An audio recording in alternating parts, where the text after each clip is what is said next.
আজি আমি এটা স্বাস্থ্য শিবিৰ বিনামূলীয়াকৈ ইয়াত আয়োজন কৰিছোঁ অসম প্ৰদেশ মহিলা মৰ্চাৰ তৰফৰ পৰা আৰু গুৱাহাটী মহানগৰ মহিলা মৰ্চাৰ সহযোগত।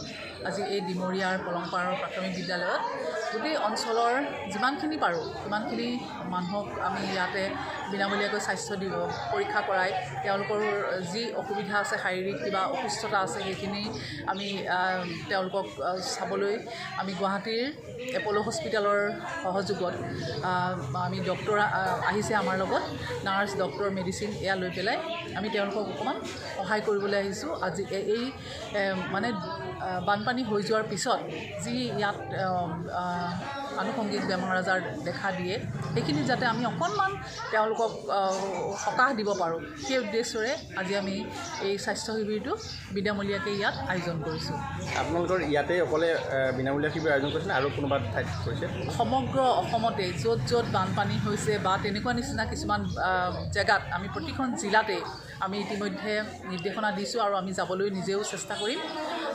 আমাৰ মহিলা মৰ্চাৰ তৰফৰ পৰা অসম প্ৰদেশ মহিলা মৰ্চাৰ তৰফৰ পৰা আৰু প্ৰতিখন জিলাৰ মহিলা মৰ্চাৰ সহযোগত আমি এই স্বাস্থ্য শিবিৰসমূহ পাতিবলৈ চেষ্টা কৰিছোঁ আৰু ইতিমধ্যে আজিও কিছুমান জেগাত হৈছে। সন্ধিয়ালৈ আমালৈ তাৰ ৰিপৰ্টবিলাক আহিব।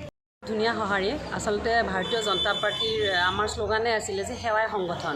তো আমি ৰাইজৰ মাজত থাকিব লাগে, আমাৰ সংগঠনে সদায় সেৱামূলক কাৰ্য কৰি আহিছে। সেই উদ্দেশ্যে লৈ যিহেতু বানপীড়িত আমাৰ যিসকল আমাৰ বান হোৱাৰ পিছত বেছি অসুবিধা হয়, সেয়ে মহিলা মৰ্চা অসম প্ৰদেশৰ উদ্যোগত আমাৰ মাননীয় সভানেত্ৰী স্বপ্নামণি ডাঙৰীয়ানী আহিছে। আজি আমি চবেই মিলি পেলাই মহানগৰ জিলাৰ সহযোগত এই অঞ্চলটো আমি বাছি লৈছোঁ। ইয়াতে বানপীড়িত অঞ্চলৰ যিসকল আমাৰ আৱাসী আছিলে তেওঁলোকক যাতে এটা সৰু আমি বিনামূলীয়া চিকিৎসা এটা আমি দিব পাৰোঁ সেই উদ্দেশ্যলৈ আমি ইয়ালৈ আহিছোঁ। আপোনালোকে যিবিলাক শিবিৰ অনুষ্ঠিত কৰিছে তাত কিবা দুৰাৰোগ্য ৰোগ তেনেকুৱা দেখা দিছে নেকি? নাই, এতিয়ালৈকে তেনেকুৱা একো পোৱা নাই। কাৰণ বান হোৱাৰ পিছত সাধাৰণতে আমাৰ ঘৰবিলাকত যিটো আমাৰ ফেনাইলৰ জৰুৰত হয় বা আপোনাৰ চাবোন বা আমাৰ কেলছিয়াম মহিলাসকলৰ কাৰণে আইৰণ এনেকুৱা ধৰণৰ বস্তু লৈ আমি প্ৰতিখন জিলাতে আমাৰ সাংগঠনিক 39খন জিলাতে আমি ইতিমধ্যে এই স্বাস্থ্য শিবিৰ পাতিবৰ কাৰণে আমাৰ ফালৰ পৰা নিৰ্দেশনা যোৱা হৈছে।